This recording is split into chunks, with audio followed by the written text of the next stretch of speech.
Congratulations, you just added life coach to your bio on Instagram.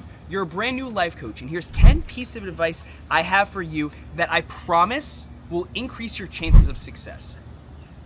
The most important thing if you want to be an online life coach is content. If you want inbound leads, build trust, gain credibility, grow your personal brand, reach more people that are in your niche, you have to create content. If you spend 90% of your time, energy, and attention on creating fire content, you will be successful. Content is everything. Content is everything. You have to be making a ton of content. You can be the worst at sales, you can be the worst at marketing, you can even be a shitty coach. But if you're good at creating content, you will always have inbound leads from social media. My second piece of advice, if you want to be a life coach, is you have to dial in your offer. Now look, if you're a life coach, you're a health coach, you're a mindset coach, you're an online personal trainer, a business coach, you're an Airbnb coach, whatever, you want to have a 7-figure, $1 million a year business as a coach, you have to do group coaching. If you had 500 people paying $300 a month, that would be like $1 million a year, no? Wow, 500 people paying $300 a month would be $1.5 million a year. So even if you had 500 people paying $100 a month, you're doing $50,000 a month. So if you want to scale and you want to go to multiple 6 figures, the only way to do it is through group coaching. My third piece of advice, if you want to be a life coach, is you have to sell your coaching as an experience, not as like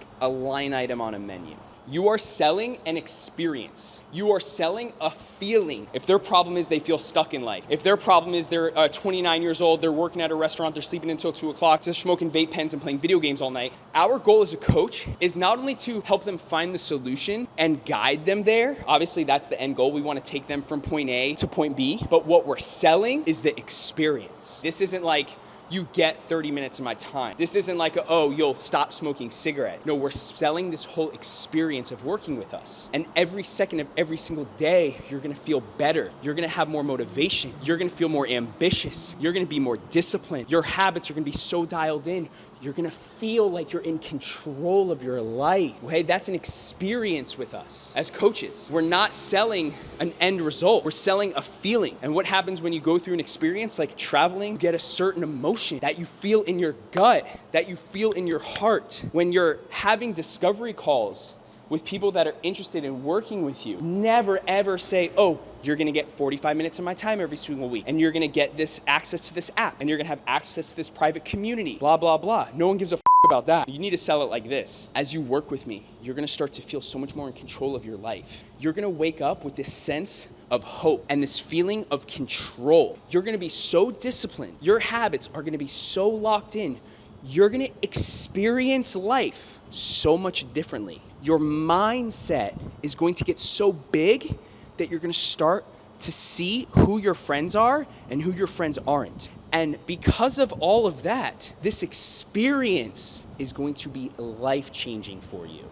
Don't go all in on coaching. If you are a new life coach, do not go all in on life coaching. And I'm gonna tell you why. If you quit your job to become a life coach and you go all in on life coaching, hold on, I needed to buy bacon here. Buy one, get one free, maple thick cut bacon, done. If you go all in on life coaching and let's say you quit your job to become a life coach, you're gonna be very desperate for money. And if 100% of your personal income is coming from life coaching and you jump on a discovery call with a client, like you're gonna do everything you can to try to close them, and you're gonna come off desperate and you're gonna come off needy. It's important if you wanna be a successful life coach. And when I say successful life coach, I mean you're making $100,000 a year or you're paying your bills as a life coach, which is success right there. If you can pay your bills as a life coach, I think that's a huge win. If you come off desperate and you come off needy and you come off like you need this client to pay your rent or pay your car payment or pay for your food that month, they're gonna sense that. In sales, whoever cares less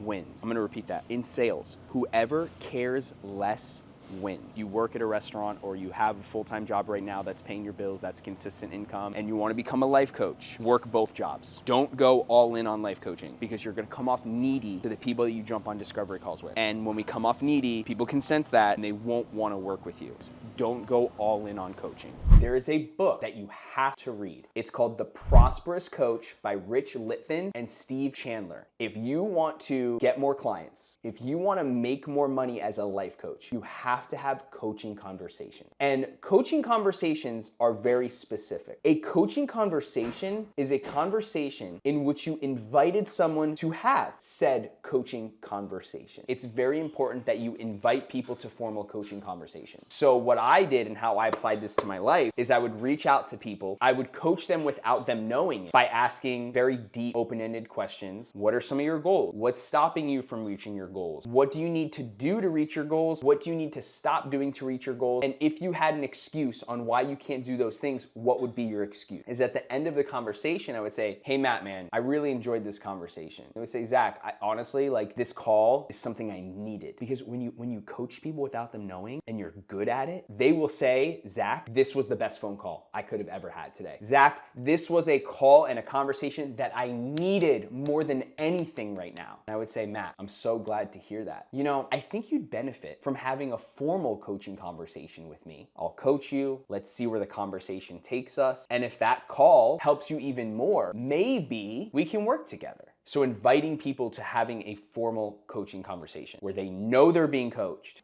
Prosperous coach.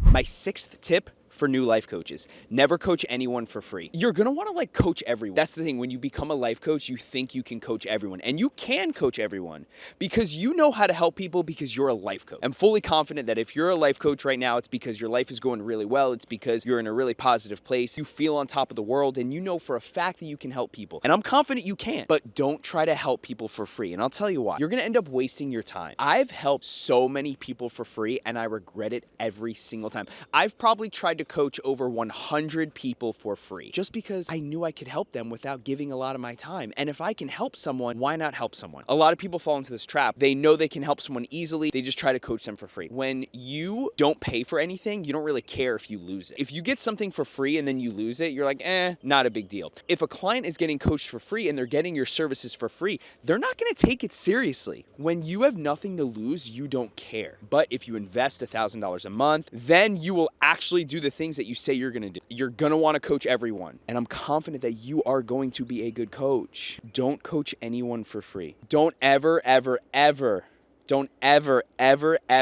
coach anyone for free. You can give people advice, tell people your opinion, give them an action plan, but don't ever coach anyone for free. My seventh piece of advice: join a weekly Zoom call mastermind with other life coaches. Join an online community or group of other coaches to network and learn from, that are sharing their tips, tricks, strategies, sales funnels, and learn from them. There was a coach that I'd networked with, and we held each other accountable. And accountability is a huge piece to coaching, obviously. The value that we provide as coaches in the accountability that we provide through our coaching sessions. But I think as a coach, it's even more important to have accountability. As an entrepreneur, you wake up on a Monday or a Tuesday or a Thursday and your calendar is blank and you don't know what to do. If you are ever in a situation as a new life coach and your calendar is blank and you don't know what the highest value task is for you to work on, I promise you, it's create content. Here's a hidden gem within this video. The hidden gem is, if you ever have blank space in your calendar, your highest value task is creating content. Whether it's an Instagram reel, TikTok video, YouTube video, or writing a LinkedIn post, your highest value task is creating content. To be very specific, you would benefit from being in a weekly Zoom call with other coaches, talking about sales, talking about content creation, talking about strategies on how to coach people better, how to get referrals, building your digital marketing plan and strategy for this year, etc. A weekly Zoom call. My eighth piece of advice for new life coaches is start to build out your Google business page. So if someone types in life coach in your area, you pop up.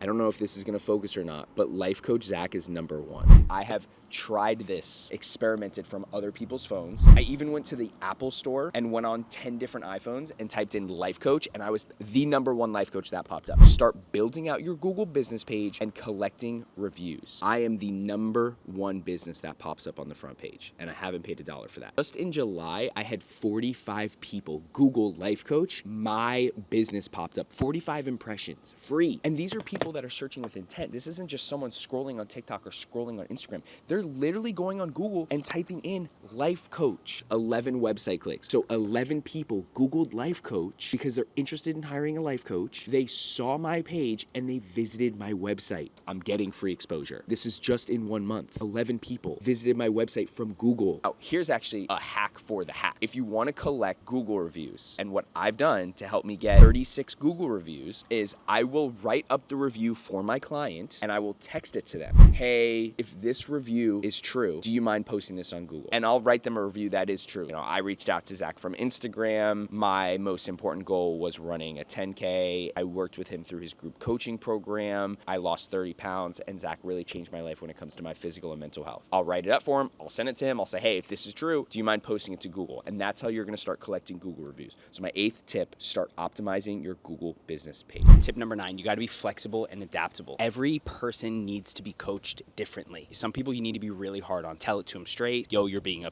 Some people you just need to be like, yo, you're being soft. Dude, get your shit together. Kind of yell at them. Kind of treat them almost in like a militant way. Some people respond really well to that. I respond well when people give me negative feedback. And if someone says, yo, Zach, you're being soft, or Zach, you can't run a marathon in under 3.5 hours, can't do an Ironman in sub 14ers, can't build a business that does $50,000 a month, you can't do this, you can't do that. I respond like, watch me. I will prove you wrong. Please be mean to me. Other people you need to be very soft to. Other people you need to listen to more. Other people you need to say, hey, look, man, maybe you should do this, or do you ever think about maybe doing that? Change your tone a little bit. Be nicer, be softer, be more compassionate, really be empathetic. Show that they're not to judge them and they're not disappointing you. Very motherly like, whereas opposed to the other one is like more fatherly, like, yo, get your shit together. Stop being a It's important that you're able to adapt your coaching style based on how the client responds. There's times where you need to be harsh to people, and there's times when you need to be very soft and empathetic. All right, and lastly, tip number 10, hire your own coach. How can you sell life insurance if you don't have life insurance? How can you sell real estate if you don't own real estate? How can you sell stocks if you don't own stocks? Hire a coach to help you level up. Hire a coach so you can be the best version of yourself. Hire a coach so that you start waking up at 4 a.m. and training for a marathon. Hire a coach so that you level up your marketing strategies, your content strategies, your sales funnel, your business. Hire a coach that's going to help you get to the next level in your life. I've paid a coach $5,000 before. Coaching is something that I really believe in, and if I didn't believe in it, I wouldn't be a coach. If I didn't own it and I didn't invest in it, then I wouldn't be able to sell it to my best of my abilities. If you're a new life coach and you watched this entire video because you got a lot of value from it, reach out to me. Send me an email. Just be like, yo, Zach, my name's John. I'm a new life coach. Or yo, Zach, I'm thinking about becoming a life coach. These are my ideas. This is my business plan. This is my content strategy. Do you have any advice for me? And I'd be happy to email you back. So I'm going to drop my email in the description below. If you're a new life coach, hit me up. Tell me what your ideas are. Tell me what your business plan is. Tell me what your content strategy is. Tell me what your lead gen strategy is. Tell me what niches you're thinking about niching down to. And I'm happy to give you my opinion, my feedback, and my honest advice on what I think you should do to take your coaching from here to here. I'm really putting a lot of time, energy, and attention into making these videos as high quality as possible, and I hope it's shown. You guys have a great day, and I'll see you guys on the next YouTube video.